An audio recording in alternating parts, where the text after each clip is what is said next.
Habari zenu? Sasa.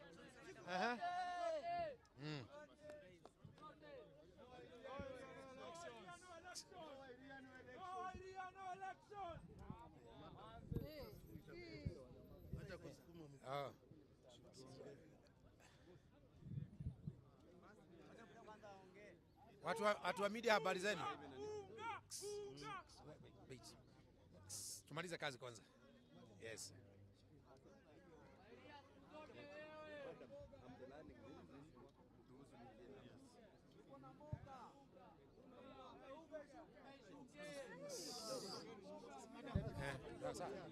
Wewe habari?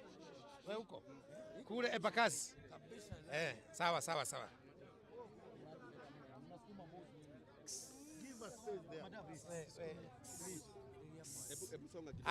Can we start? Can we start? Yes. Are you set? Yes. Thank you very much. I want to thank the media for coming. Today I had visited the office of the Chief Justice presenting a complaint to the President of the Judiciary. I've walked a very rough journey as I struggle to contest for presidency in this country. And I think the whole country knows where we are and what has been happening. I've been blocked from contesting all the way from IBC. As you all might be aware of, I took all my papers to Chebukati, but Chebukati decided to terminate my process unduly without listening to me, while at the same time he gave every other candidate an opportunity. I presented my signatures for the minimum 24 counties as per the law. They received the signatures for the 24 counties. They signed against them, and the only thing I got thereafter was a letter generally saying they have declined my request to contest, as if it is an individual in this country who has the rights to have people contesting. It is granted by the law. From there, on 29th, I registered a dispute with IBC's dispute resolution mechanism. Today or tomorrow, it will be exactly 1 month. Since that time, I've never been heard by anyone. Chebukati refused to hear me, and I think he's somehow fighting back. I don't know why he's fighting. Chebukati's team refused to hear me. His dispute resolution, a dispute resolution committee refused to hear me because the law says that when you present a dispute, it's supposed to be adjudicated, determined, listened to, and determined within 10 days. They deliberately ignored that so that they can lose jurisdiction. So they deliberately escaped out of jurisdiction because they had 10 days and they squandered that because they wanted to lose jurisdiction so that they don't listen to me. After that, on 10th, after they lost jurisdiction, I went to the High Court. I was assigned under Justice Ogundi. That is on 10th. Then it was changed, don't know why, to Justice Murima. Then within those days, ever since I went to court, it has been to and fro. IBC has been coming to court with objections.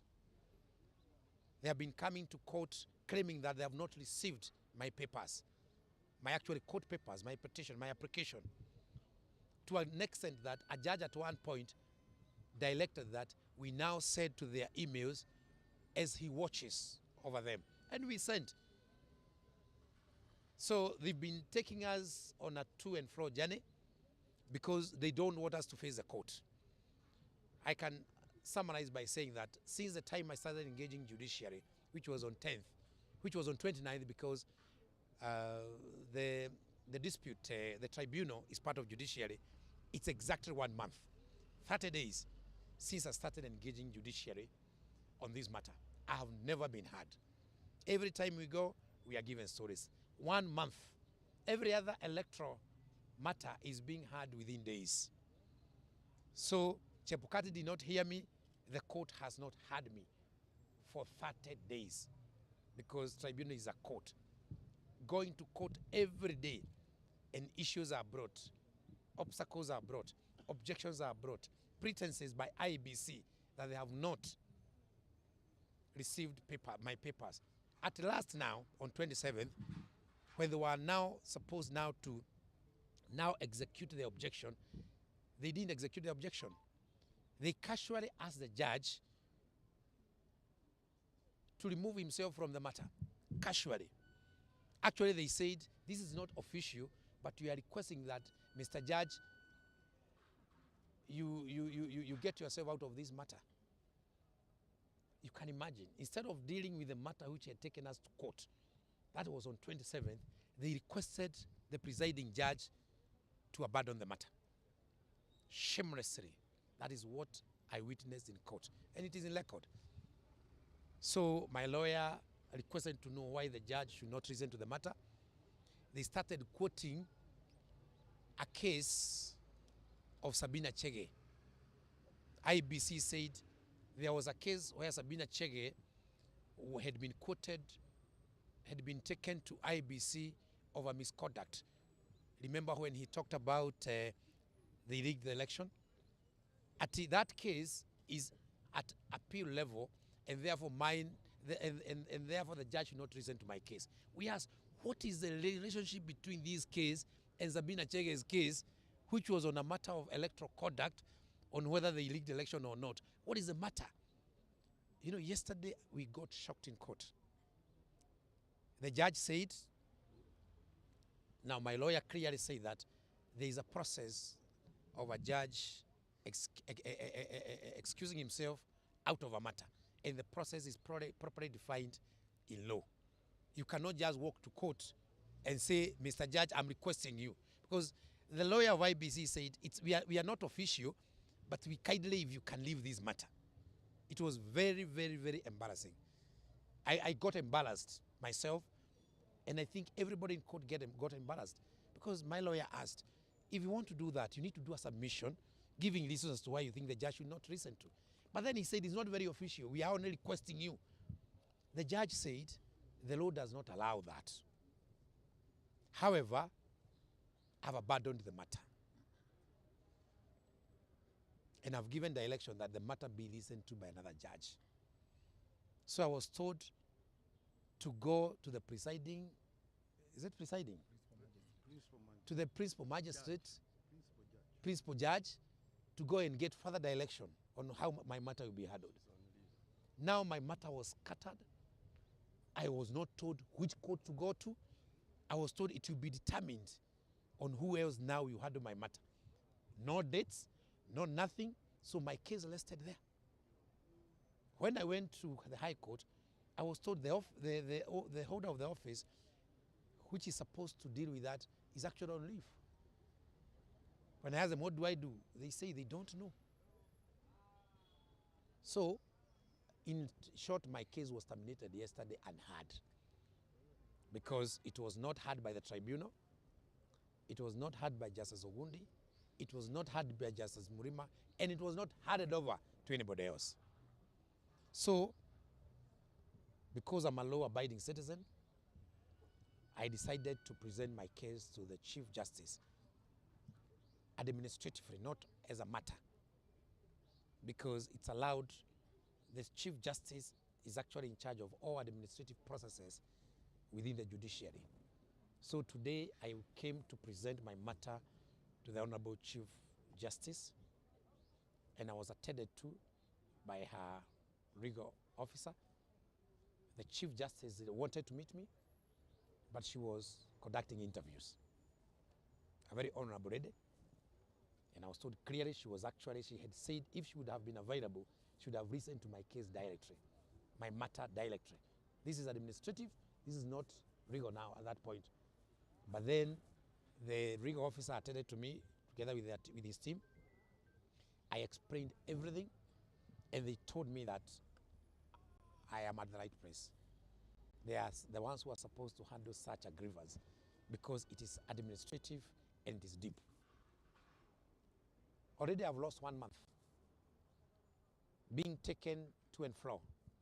Raila Odinga, William Ruto, Wajakoyo, and Mwaura have been campaigning for the last 1 month. This is a scheme to make sure that even if I'm cleared, I have no time to campaign. And you can lead the scheme very clearly.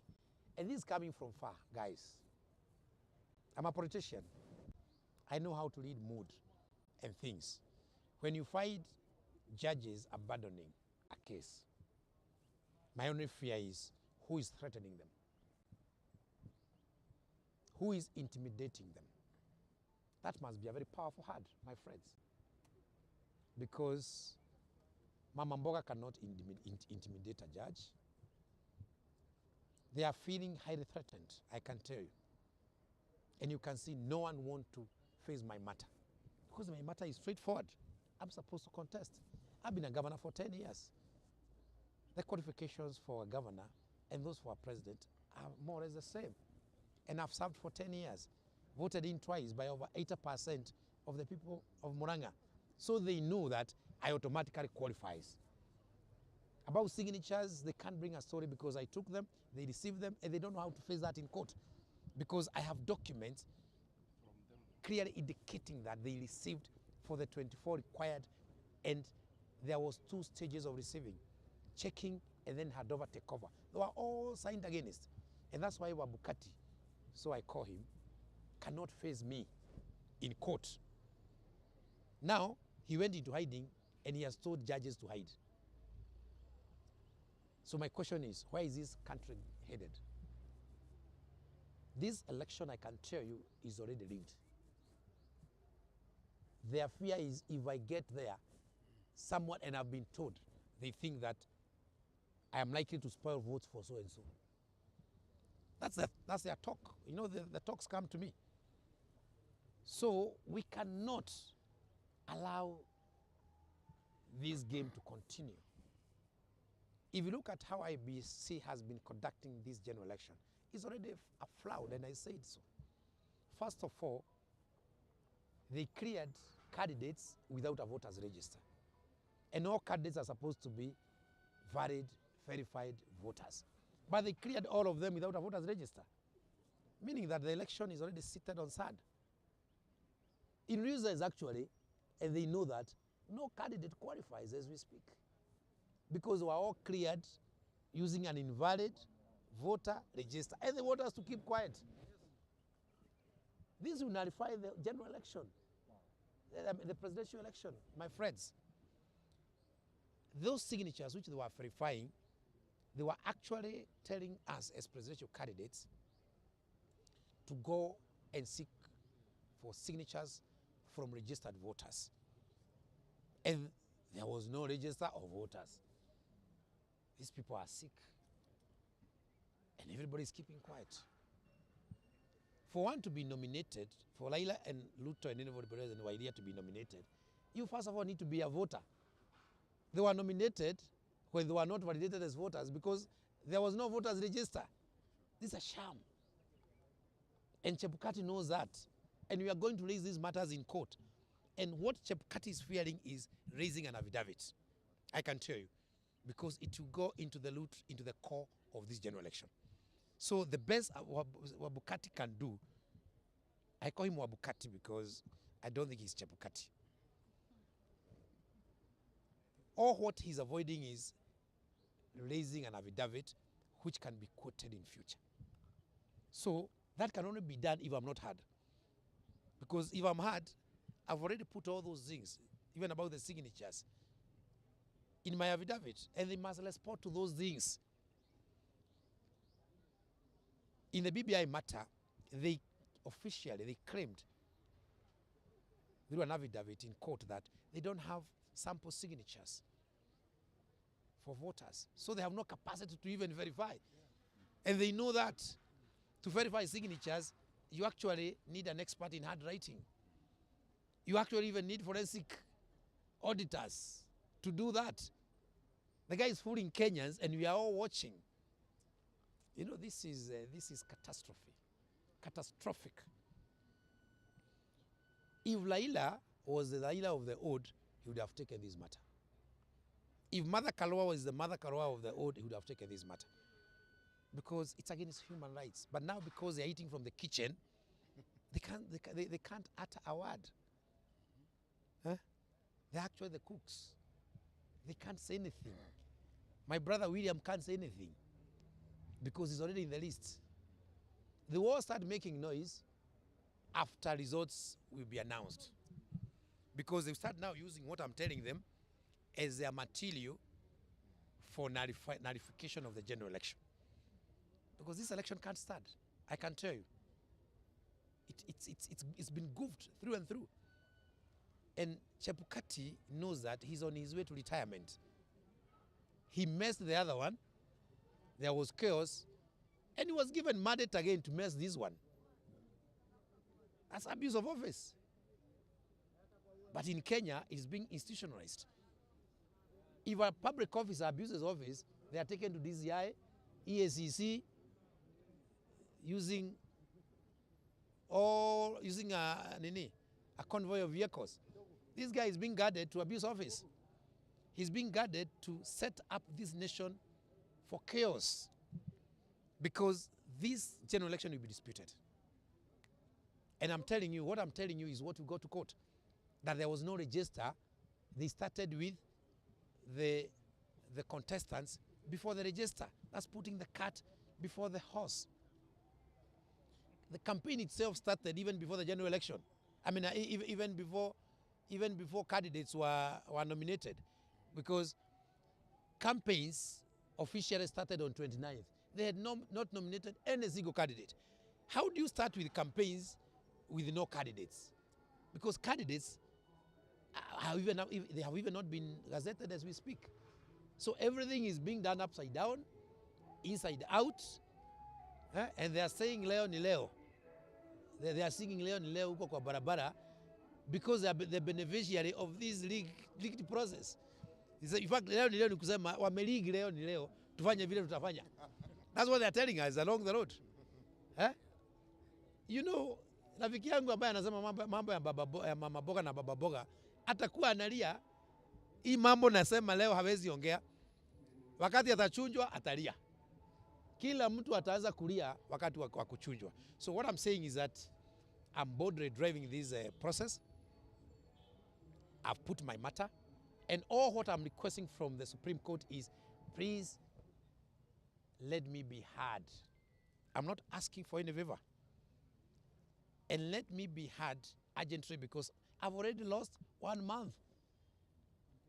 Filipi ilipigwa, wakaabua wakibie, mimi nikashikwa mguu. Ate mimi nitaachiliwa wakimaliza, nikibizana na wao. Hii ni uchenzi katika Kenya hii, ndugu. Na kila mtu anaona, hata huyo jamaa ambaye ana direct hivyo, he should also be ashamed. Because you don't do those kind of things in a modern democracy. In a civilized democratic enterprise. So what I've requested the CJ to do is to just accord me a judge, Madam CJ, and let the judge deal with me the same way he deals with the others. Others are taking their matters, they are being executed in 3-4 days. My matter has taken 1 month since I went to court. So I'm happy. I've been listened to by the Honorable Chief Justice. I've been assured that they are going to accord me a judge. I know the main purpose of them saying that I be prosecuted by another judge is because they want a butcher. They want someone to slaughter me properly. Because I don't know why IBC would say that, no, don't listen to this matter. So I know they have prepared a judge for me. They have prepared a slaughter, a butcher for me. But I've said, instead of waiting on the queue, let me be butchered and be butchered properly. Instead of waiting, because the waiting is painful. They have requested that they be given a judge who can subscribe to to what they want. I will submit myself to that judge. I know they have worked hard to make sure that this is a judge who can subscribe to their ideals. But I trust the judicial system. I want them to trash them because they are playing games with the judiciary. Because we want a courageous judiciary. A judiciary which can protect a presidential candidate and also a judiciary which can protect Mama Boga. So that is the position. But I have a lot of trust in the judiciary. I believe they mean well. I don't want to be favored. I don't want to be helped. I want to argue my case, and I argue my case all the way to Supreme Court.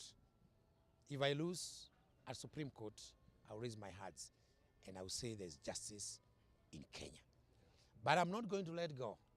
Even if I'm going to campaign for only a day, if I'm allowed, I will be the spirit of my followers. I also want to say something, and I will start accused. There is a philosophy that no Gikuyu should contest. No Gikuyu of substantive support should contest. That one is there. That's what they are driving. I know. Then they put Mwaula to appear as if he's representing the community. They are playing tricks. They put Wajakoyo to appear as he is representing Ruyas. And then the two horses are left there. We know these things. We're not going to hide. They know my impact. And I've been told clearly, they have vowed that I will not be in there. These people, they even locked me in a lift at IBC. They can kill me. I can tell you. Given an opportunity, there are some people up there who can kill me. And I want Kenyans to know that. You see, because they are going too far. So my life is at risk because they know my impact in the ballot. Going forward, there are also much more important things that we should also be addressing. And we are all being hoodwinked here, being kept busy by the government and by the two candidates when Kenyans are suffering. The price of unga has gone to 240 shillings. This is a disaster, and my position is I will fight to be in the ballot, but I think I want to let Kenyans to fight the battle for their stomachs. I said clearly that the way I've been treated is an awakening for me. And I've said we are getting back to the old days when injustice was the order of government and there was the order of the day. We are all supposed to subscribe to that, and all presidential candidates are subscribing to that. On the issue of unga, I said Usawa will be Usawa resistance movement. I want to repeat. They can jail me, they can kill me, they can detain me, they can harm me if they so wish, because I know they are evil. But Usawa is a movement. It's about equity. It's about equality. We are going to fight.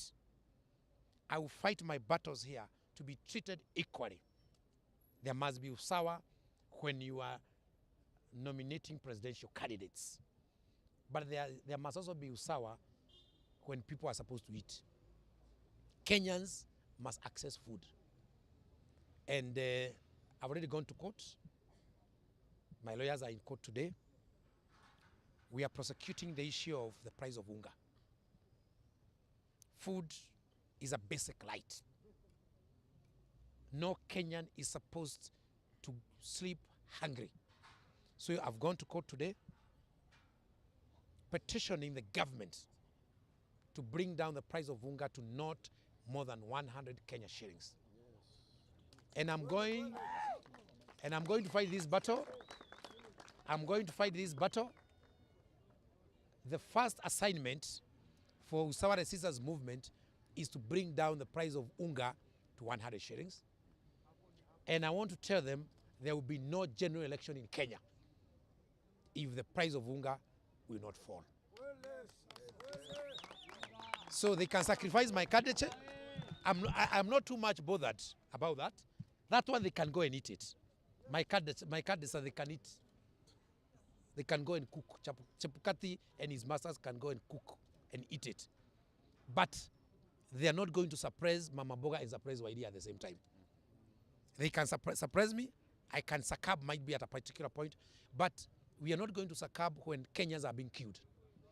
Kenyans are sleeping hungry. And we are still constructing super highways in this country. We are still paying Chinese billions and billions every month when an ordinary Kenyan is going without food. I mean, this basic Usawa thing must be dealt with. And I challenge Raila Odinga, William Ruto, what their candidature is all about. If you go to the ballot, are you going to the ballot to lord over or to oversee or to be the president of graves and dead Kenyans? What is important now is actually not the 9th of August. What is important now is the price of unga. And I have said, and I want to repeat,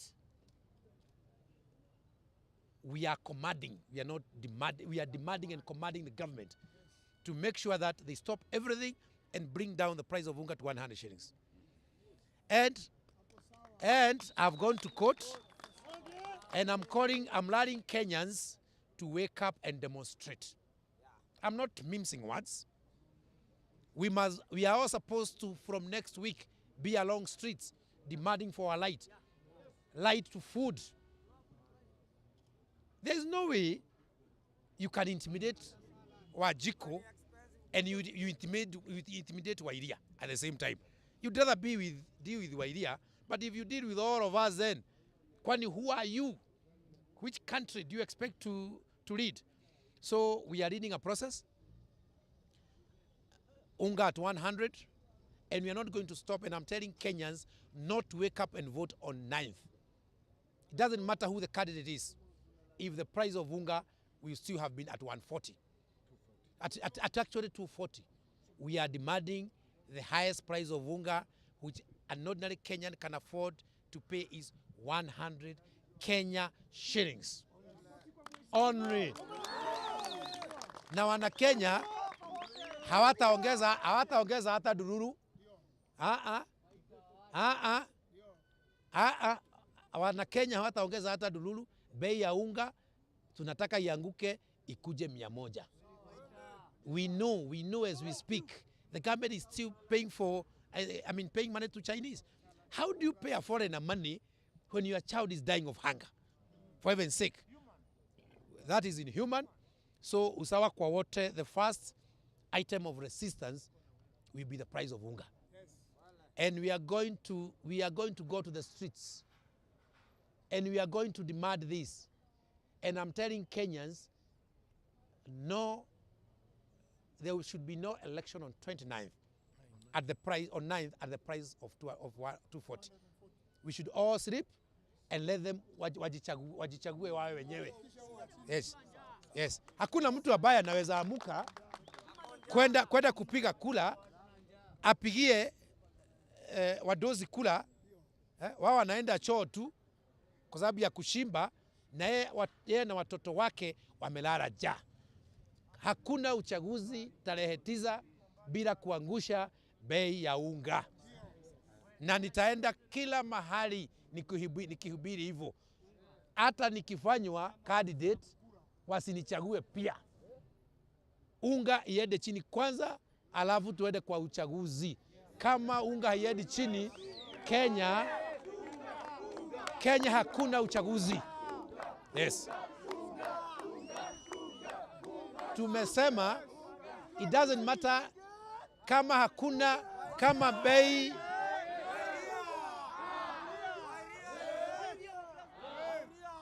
tumesema, na nataka kurudia, kama bei ya unga haishukishwi kuwa 100, hakuna uchaguzi Kenya. Sawa. Hiyo mambo nyingine hiyo ya sijui registration, that is not important to us. Sisi hatukula chepukati sisi. Tunataka unga at 100. Sawa sawa? Na wajaribu kunitisha na tutaanza shughuli Kenya mzima za kuhakikisha ya kwamba hakuna uchaguzi kama bei ya unga haishuki. Na hiyo I am ready to lead that revolt. Usawa kwa wote, the sisters movement first agenda ni bei ya unga Kenya ianguke. Hakuna mtu tutachagua Kenya katika hiyo bei ya unga. Sawa sawa. The first condition to all presidential candidates, bei ya unga ianguke, tuende kwa uchaguzi. Kama haianguki, wachaguliwe na familia zao. Yeah.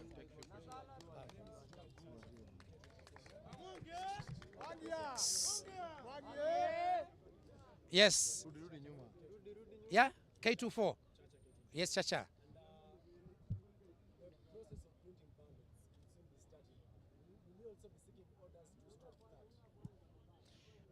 We've left that to court. We have sought orders. We have sought orders, lakini unga kwanza. Sawa sawa? We have sought orders for me to be in the ballot, lakini unga kwanza. Sawa sawa?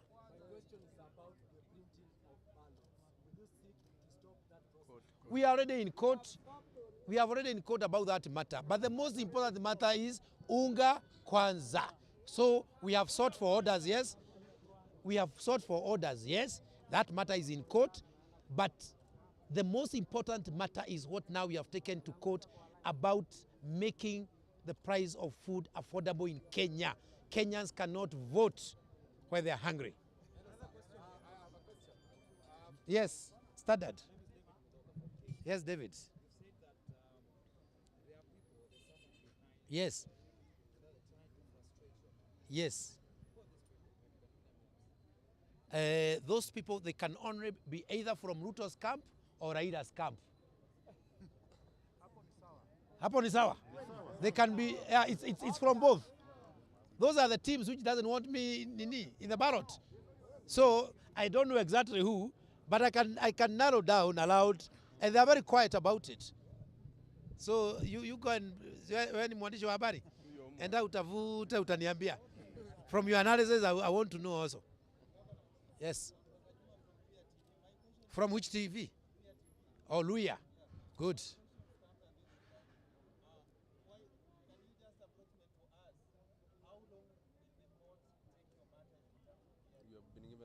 Well, very good. They have already spent 1 month.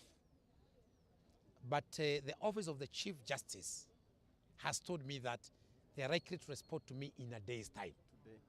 Actually, that's what the office of the Chief Justice has told me. And I trust that office. Sinivo? Sawa. Thank you. Lakini unga kwanza.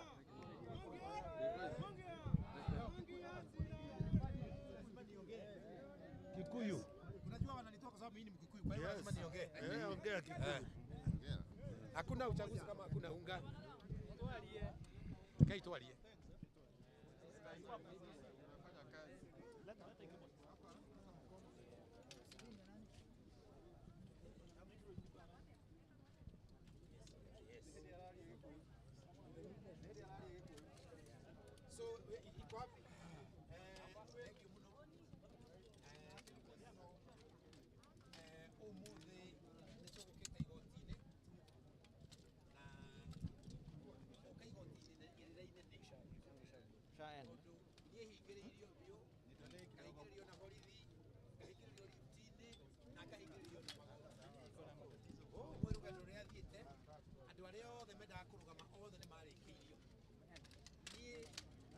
Kati akĩhingĩrĩria kũrĩa gwake